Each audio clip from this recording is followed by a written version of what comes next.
Selamat malam. Kali ini kita kehadiran narasumber, sosok anak muda juga, dan dia adalah CEO Ars Indonesia, Kak Radis. Selamat datang Kak di podcast Rakyat News. Siap. Terima kasih. Bagaimana kabarnya Kak? Sehat. Iya. Kak, ini Ars ini tiba-tiba datang di Sulsel ini sudah mulai menggemparkan ya. Boleh diperkenalkan Ars Indonesia itu apa Kak sebenarnya? Jadi terima kasih sudah diundang sama Rakyat News ke Makassar ya, ke studionya. Arci Indonesia ini lahir 2013 di Jakarta. Memang rata-rata kegiatan kami itu banyak di Jawa. Iya.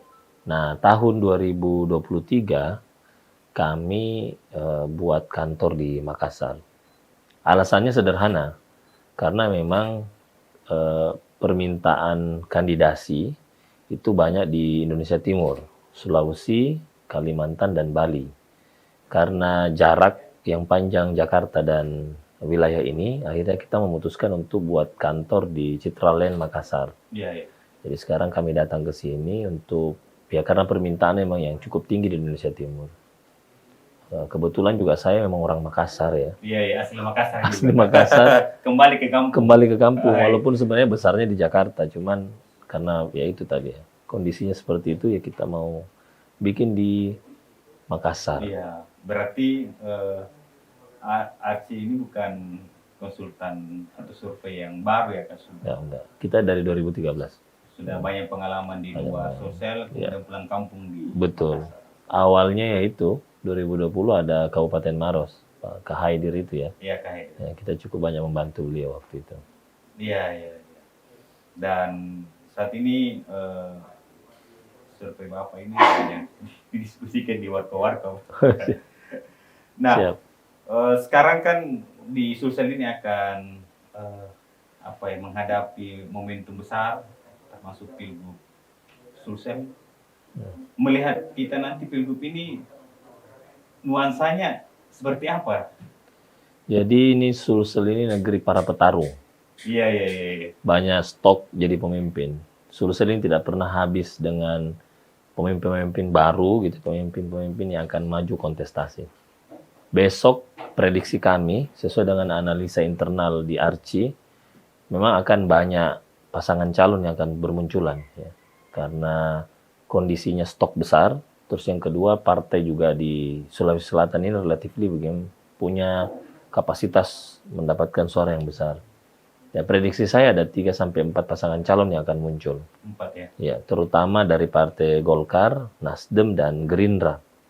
Kalau nama-nama, kita tahu kalau rilis kemarin itu ada Pak Amran Sulaiman ya. Iya, itu Terus, hasil rilis. Itu hasil rilis kami, hasil penelitian kami secara internal. Terus ada Pak Nurdin Halid, ya. Terus ada Ilham Arif Sirajuddin, terus ada Pak Adnan, terus ada nama Andi Iwan Darmawan Aras, terus ada Ibu Indah, ya, terus ada Pak Rusdi juga, ya, terus di luar itu juga ada beberapa nama perempuan ya, misalnya kayak juga. Berarti ini akan menghiasi nanti di menghiasi. Nah, harapan kita sih sebenarnya kalau terlihat unik, misalnya ketika muncul perempuan sebagai salah satu kandidat ya. Kalau tidak bisa 01, mungkin 02. Karena kalau di perempuan ini ada nama Ibu Indah, ada Ibu Fatmawati Rusdi, terus ada istri Pak Nurdin Abdullah, Ibu Lis ya, Lis Fahrudin. Ya. Terus ada Ibu Alia. Iya, Bu Alia. Ya, jadi 4 nama ini saya pikir juga kuat preferensinya untuk maju menjadi calon gubernur ataupun calon wakil gubernur. Dan kalau memang mereka ikut dipaketkan dalam kontestasi ini, ya itu dahsyat menurut saya. Iya, karena itu akan menjadi sejarah baru. Maksudnya di Sulsel, karena selama ini kan paket ini selalu laki-laki semua. Ini belum ada perempuannya gitu ya. Jadi saya pikir bisa juga jadi pilihan jika ada perempuan yang maju menjadi pendamping 01. Karena kalau di 01 ini kan petahana kita Pak Sudirman Sulaiman juga pasti akan maju ya. Antara beliau atau Pak Amran, Pak Menteri. Tapi kalau dua-duanya ini memang punya kans yang besar ya. Apakah Pak Amran ataupun Pak Sudirman, kedua-duanya punya kans. Nah, di luar dari ini, kalau saya bisa bicara misalnya yang senior-senior kita ini ya, Pak Amran, terus Pak Nurdin Halid, Iya. Pak Ilham Arif, ya Pak Ilham Arif, Pak Iyas ya, Iya. tagline-nya. Beliau kan juga hampir 2 years ya, 2 tahun ini sudah mulai tagline gubernurku gitu ya, Itu kemana-mana. ngeri. Betul, itu kalau itu senior-senior kita ya. Terus yang baru misalnya kayak Pak Sudirman Sulaiman petahana, terus Pak Adnan ya. Iya, Pak Nan. Pak Adnan juga punya kans yang kuat karena memang surveinya juga bagus. Berarti Terus ada senior-senior lama dan ya enggak, maksud saya dalam hal ini memang di politik mereka duluan gitu ya. iya, iya, iya. Nah, di politik mereka duluan, terus dari luar juga ini kan mulai terdengar nama Pak Fadil Imran, Pak orang Dirman. Goa ya. Nah, ini juga menarik jika memang beliau mau datang ke Sulawesi memperbaiki kampungnya, ini juga menarik ya Pak Fadil Imran. Dan nama itu juga mulai terdeteksi di survei kami karena kegiatan beliau di Sulawesi Selatan relatif juga ternyata cukup banyak. Intens. Nah, intens. Jadi itu kan bisa menjadi indikasi bahwa apakah memang Pak Fadil ini akan datang ke kampungnya di Sulawesi Selatan untuk membangun kampungnya. Pak Amran juga begitu. Iya. Intensitas beliau Pak juga. Dirman juga adanya terpilih. Ya, apalagi adanya Pak Ibu Husnia Talenrang ya, Talenrang, ya. yaitu di DPRD provinsi ya. Dia Partai PAN itu terpilih di Goa ya. Iya. Terus ya itu, saya pikir aktivitas beliau juga relatif cukup besar ya. Terus nama-nama lain ya, di luar dari ini tentu bisa kita lihat mereka punya kans yang kuat untuk terpilih ataupun maju nanti ya. Sehingga kalau bisa dibilang kemungkinan besar di Sulsel ini tidak ada kota kosong. Nah, itu dia. Berarti prediksi Arsi Indonesia tidak ada Tidak ada kota kosong karena kita banyak stok. Terus yang kedua, partai juga memungkinkan mengusung 2, 3 sampai 4 pasangan calon. Dan yang terakhir, kita punya banyak variasi. Nah, harapan kita sih memang Sulsel ini variasi yang masuk menjadi petarung ini sangat ini ya. Kita bisa klasifikasikan seperti ini. Kalau politis senior ada Pak Nurdin Halid, ada Pak Ilham Arif, ya, Pak Amran Sulaiman dan Pak Fadil Imran misalnya. Terus dari kalangan bupati, kepala daerah ini Fatmawati Rusdi gitu ya. Terus siapa?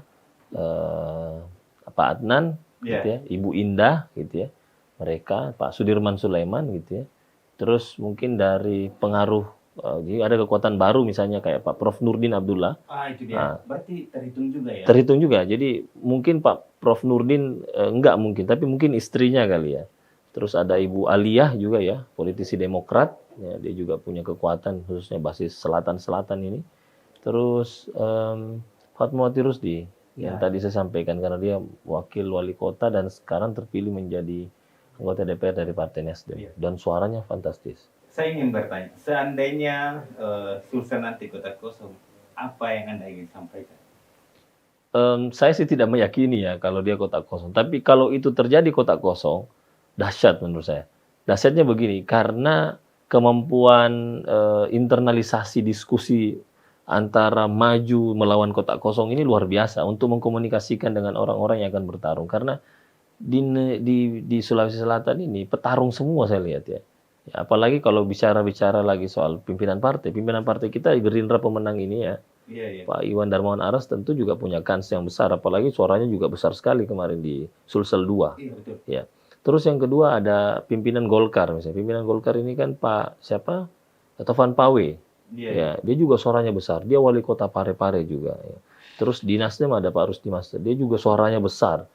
Ya, dia juga pernah menjadi bupati di Sidrap. Nah, ini tiga partai ini saja dengan pimpinan partainya itu juga berarti luar boleh biasa. Dipastikan di Sulsel tidak ada kota kosong ya? Saya bisa meyakini bahwa di Sulsel tidak akan ada kota kosong dengan melihat pembagian pembagian suara dengan capaian-capaian mereka ya di orang-orang ini itu ketua-ketua partai senior terus beberapa orang dan saya yakin juga pilihan untuk maju mereka terbuka partai politik juga pengen partai salah satu juga yang menarik untuk diskusikan partai Golkar Sulsel kemarin sempat turun ya di menurut Anda peluang partai Golkar Sulsel di Pilgub ini seperti apa? dan kader-kadernya siapa yang punya? Kalau Golkar ini ya mereka kan punya ketua partainya Pak. Ketua DPD-nya Pak Tovan Pawe. Iya. Beliau lawyer, beliau pimpinan partai, dia pernah menjabat menjadi wali kota Parepare. Terus ada politisi Ulung ya Pak Nurdin Halid ya. Beliau juga kemarin terpilih ya di Sulsel 2, suaranya bagus. Ya, dia juga pernah maju menjadi calon gubernur di Sulawesi Selatan melawan profesor kemarin ya, beserta dengan Pak Sudirman. Terus ada Ibu Indah, dia Bupati Luwu Utara ya. Nah, dia juga punya kans ya, karena saya lihat media sosial beliau juga sudah mulai rapi, tertata ya, jadi kuat. Informasinya juga sangat kencang ya. Jadi sangat kuat untuk menunjukkan bahwa ini ada potensi dia maju, apakah 02 ataupun 01. Terus ini ada Pak Ilham. Pak Ilham ini juga kita harus akui, hampir tiap hari kalau kita amati di media sosial kegiatan kampanye beliau itu terus turun. Dia terus turun itu ada dua kemungkinan. Memang karena diterima sama masyarakat, dan yang kedua memang karena kemampuan beliau untuk menjelajah. Ya, karena beliau kita harus tahu ya, beliau itu pernah menjadi wali kota 2 periode di Makassar.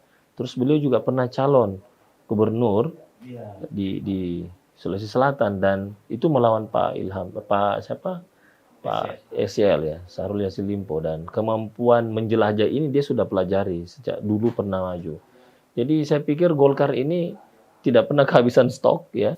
Dia punya kadernya luar biasa ya, dan kadernya juga mumpuni semua ya. Ibu Inna, Pak Ilham, Pak Nurdin Halid, Tovan Pawe gitu ya. Belum yang lain-lain kan, ada perempuan juga ini. Ketua Golkar Bantaeng, Ibu Lis Farudin ini, istrinya Pak Nurdin Abdullah. Itu juga stok juga. Jadi artinya Golkar nggak kehabisan petarung ya yang bisa akan maju gitu. Dan mereka ini saya lihat sudah mulai ancang-ancang ya. Pak Tovan Pawe juga mulai, karena dia ketua DPD, pasti juga partai DPP pasti akan melihat kamu maju gitu ya.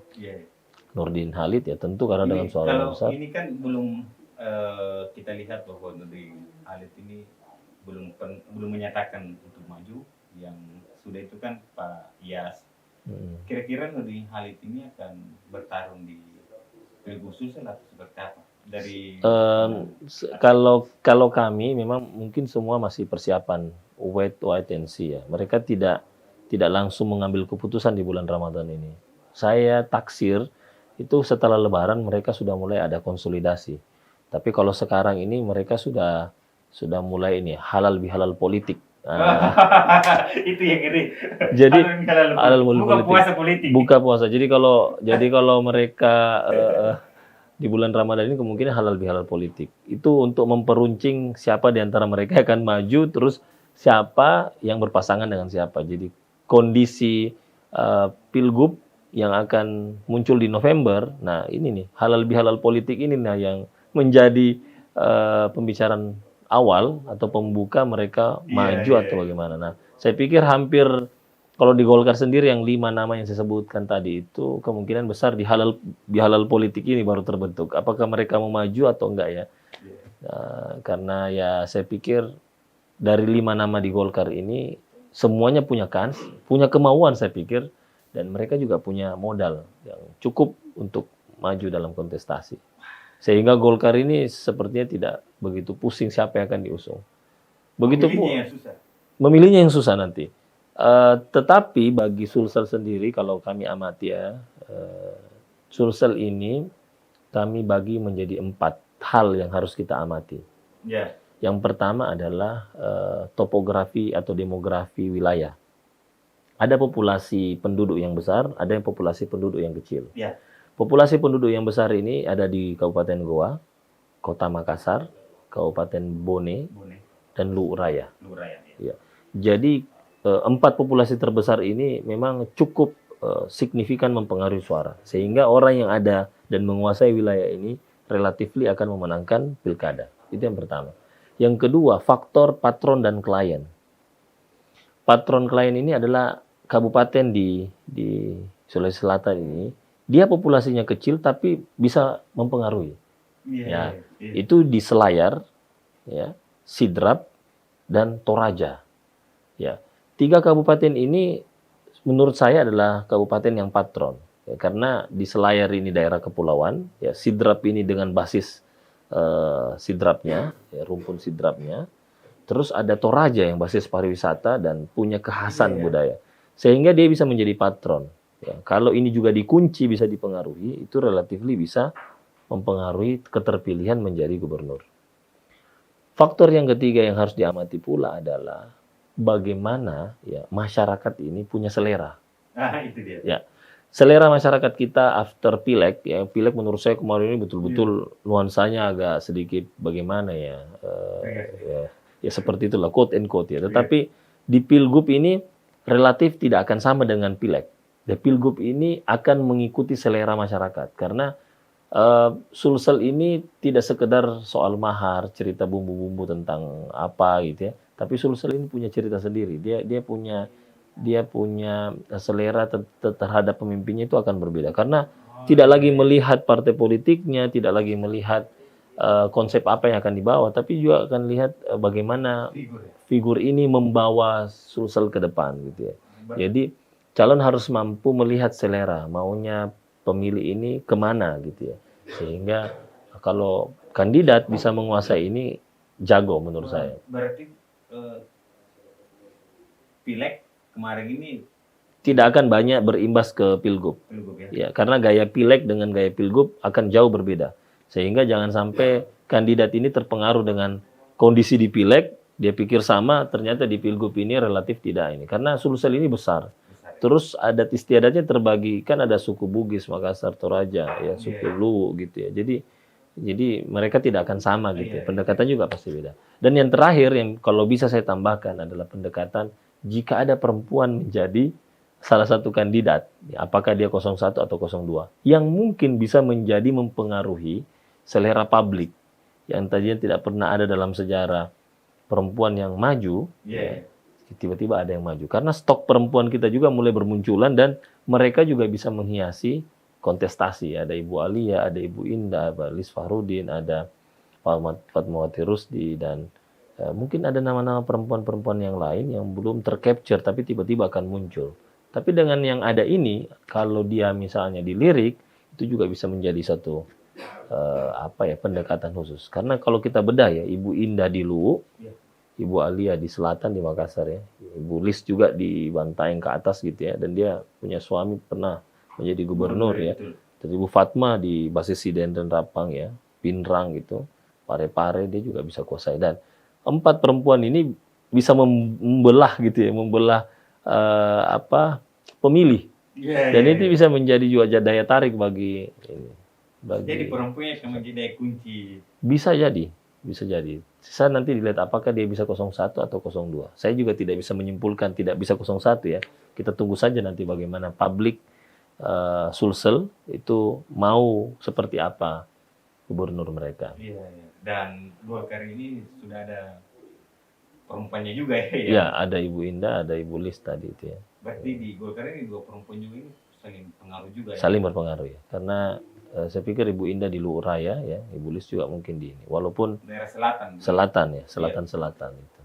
Terus kalau laki-lakinya kan ada Pak tadi Pak Tovan ya, Pak Nurdin, Pak Ilham gitu. Dan mereka semua punya pengalaman dalam pertarungan di Sulsel, dan saya pikir itu mereka tidak akan pernah surut untuk bertarung. Selalu ada keinginan untuk bertarung. Memang sejarah Golkar memanggil susah ini masih susah ya. Pasti Golkar ini akan menjadi satu bagian patron juga ya. Ya, Golkar tidak ya. akan ikut ya. Golkar tidak akan itu karena dia punya kandidat ya. Dan apakah itu bisa berpengaruh di kabupaten kota? Ya, bisa. Jadi korelasi. Nah ini karena ini serentak, pemilihan gubernur dan pemilihan bupati ini pasti akan linear. Linear ya. Nah, jadi ketika di gubernur dengan partai pengusungnya itu akan sedikit banyak mempengaruhi kabupaten kota. Jadi ini harus hati-hati ya, terutama kami konsultan ini kita harus melihat secara jeli bagaimana pengaruh ya antara kandidat di gubernur dengan kandidat yang ada di kabupaten. Karena keduanya ini akan saling topang menompang. Jadi maksudnya sekali dia berjalan dan bekerja di kabupaten ini dia bisa serentak dengan kabupaten kota yang ada di Sulawesi Selatan. Sehingga itu juga menjadi pemikiran menjadi bagi kandidat. Kalau ada kandidat yang mau maju, pasti akan pikirkan, di sini siapa, di sana siapa, di situ siapa. Sehingga tidak lagi nanti terlalu terpengaruh. Misalnya saya berpasangan dengan calon saya, itu melihat area. Jadi area 01 gubernur dan wakil gubernur itu tidak dilihat lagi. Karena kebetulan kabupaten-kabupaten ini itu bisa menjadi tempat untuk bekerja sama. Sehingga ketika misalnya Golkar bisa mengusung sendiri. Dia Golkar nih. Wilayahnya sama nih. Itu it doesn't matter, tidak ada masalah. Karena dia akan mencari nanti kabupaten-kabupaten yang mungkin menjadi kunci dan bisa bekerja sama dengan kabupaten. Pastinya kalau satu iris ke bawah, itu membangun jaringan itu tidak sulit. Tidak sulit, itu. Nah, terakhir kan, apakah ada pengaruh hasil pilpres ini di Pilgub Sulsel? Ya, ada pengaruhnya. Ya, ada pengaruhnya, tetapi pengaruh ini tidak akan signifikan. Karena begini, nuansa Pilgub ini itu lebih banyak dipengaruhi oleh Pilgub itu sendiri. Termasuk koalisi-koalisi. Ya, termasuk koalisi. Mungkin elit ya di Jakarta itu akan membentuk sampai tingkat provinsi dan kabupaten, mungkin. Ya. Tetapi kan ada tendensi dari daerah atau lokal. Itu juga bisa menjadi perhatian. Karena tidak bisa kondisi pilpres itu dimasukkan di kondisi lokal. Kalau lokal juga punya keinginan yang berbeda misalnya. Nah, itu dia. Ya, jadi yang akan terjadi mungkin akan mengikuti selera lokal gitu ya. Tetapi bisa dicoba, bisa di-exercise. Kalau misalnya apa yang terjadi di pusat, hasil pilpres kemarin mempengaruhi kabupaten, itu bisa saja berlanjut. Karena ini baru aja selesai soalnya. Iya. Mesinnya masih panas. Misalnya gerbong Iya, bisa saja terjadi. kemarin di Indonesia maju ke. Bisa. Tapi mungkin juga tidak Mungkin tidak terlalu besar ya. Ya, tidak terlalu besar. Kecuali mungkin di situ faktor pilpresnya yang membuat terbentuk koalisi besarnya mungkin. Tapi kalau di Sulsel saya pikir lebih mencair sih. lebih cair ya. Lebih cair. Terakhir apa yang ingin disampaikan ke masyarakat soal politik? Harapan kita politik ini melahirkan pemimpin. Kami di Arci itu punya tagline Indonesia memimpin. Iya, iya. Artinya kalau kita punya bupati kualitasnya bagus, punya gubernur kualitasnya bagus, punya presiden kualitasnya bagus, mereka punya integriti, visi yang bagus, maka yang bermanfaat adalah Indonesia dan rakyatnya. Dan kalau Indonesia dan rakyatnya bagus, maka dia menjadi negara yang ditiru oleh bangsa-bangsa lain di luar sana. Iya. Jadi kita harus sudah berpikir bagaimana Indonesia ini menjadi prototipe kesejahteraan dunia, prototipe keberhasilan bangsa, dan dia bisa menjadi ditiru oleh negara-negara, baik itu di Asia maupun dunia. Jadi Indonesia harus memimpin. Kami ikut serta juga untuk membantu itu. Jadi menseleksi, melihat, sehingga kalau dia terpilih misalnya, kandidat itu terpilih, dia bisa menjadi bagian dari Indonesia memimpin. Indonesia yang diakui oleh bangsa-bangsa di dunia. Wah, luar biasa. Berarti sudah integritas ini memilih salah satu kandidat ini ya banyak pertimbangan ya, banyak.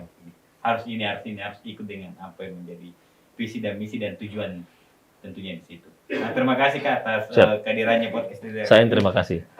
Kapan kita hadir lagi di tempat ini. Sebenarnya ini hanya diskusi-diskusi kecil ya tentang politik. Semoga dengan pertemuan ini bisa memberikan nuansa yang baru teman-teman.